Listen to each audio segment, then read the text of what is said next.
सारा आलस दूर कर देगी यह कहानी। एक व्यापारी व्यापार करने के लिए एक शहर से दूसरे शहर जाता था। बीच में रेगिस्तान का कुछ इलाका पड़ता था। वह आदमी एक नकारात्मक सोच वाला इंसान था। हमेशा शिकायत करता रहता था कि मेरे पास ये नहीं है, वो नहीं है, इसकी कमी है, उसकी कमी है। एक दिन वह रेगिस्तान में से गुजर रहा था, तभी उसकी पानी की बोतल खाली हो जाती है। उसे बड़ी जोर की प्यास लगती है, लेकिन रेगिस्तान में पानी ना मिलने की वजह से उसे बहुत गुस्सा आता है और बोलता है कि कितना खराब जगह है, ना कोई पेड़ ना पानी, रास्ता भी लंबा है, रेगिस्तान पार करना पड़ता है। तभी आसमान की तरफ देख करके कहता है कि भगवान, ये कैसा जगह बना दी है आपने। अगर मेरे पास में बहुत सारा पानी होता, बहुत सारे संसाधन होते तो इस जगह पर हरियाली कर देता, बहुत सारा पेड़ लगा देता।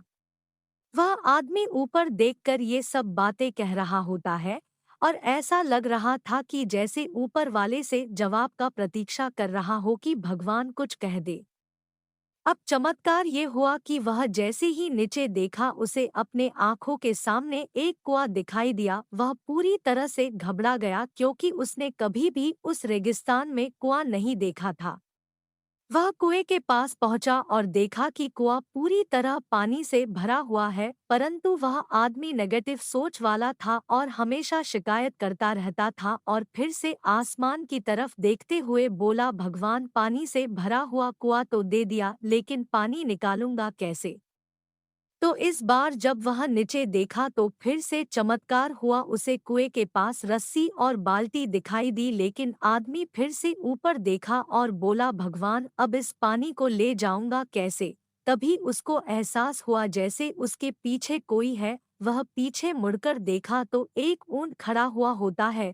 वह पूरी तरह से घबरा गया, सोचने लगा कि ये तो सच में होने लग रहा है। मैं बातों बातों में कह तो दिया, अब मुझे यहाँ हरियाली करनी पड़ेगी और पेड़ लगाने की जिम्मेदारी लेनी पड़ेगी।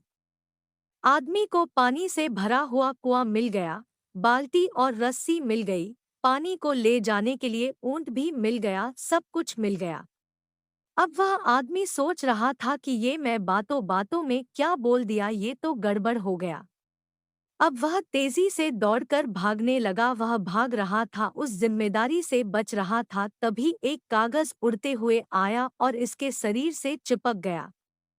उसने जब उस कागज को देखा तो उस पर लिखा हुआ था कि मैंने तुम्हें पानी दिया, कुआं दिया, रस्सी और बाल्टी दिया, पानी को ले जाने के लिए साधन दिया, फिर भी क्यों बचकर भाग रहे हो? उस आदमी को लगा कि मेरे साथ पता नहीं क्या हो रहा है। वह दौड़ते दौड़ते रेगिस्तान को पार कर लिया, लेकिन उस रेगिस्तान को हरा भरा नहीं बनाया।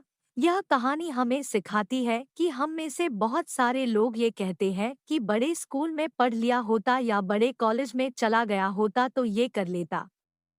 अगर मेरे पास बहुत सारा पैसा होता तो ये कर लेता। मेरा बॉस मेरा साथ नहीं देता है, नहीं तो मैं पता नहीं क्या कर देता। हम हमेशा शिकायतें ढूंढा करते हैं, अपनी जिम्मेदारी से बचकर भाग रहे होते हैं। ये कहानी हमें सिखाती है कि लाइफ में हम जो कुछ भी कर रहे हैं, 100% जिम्मेदारी हमारी है कि उस काम को बिना किसी शिकायत के पूरा करे। तो दूसरों पर दोष देना, उनकी गलतियां बताना बंद कीजिए, अपनी गलतियों को सुधारना शुरू कीजिए।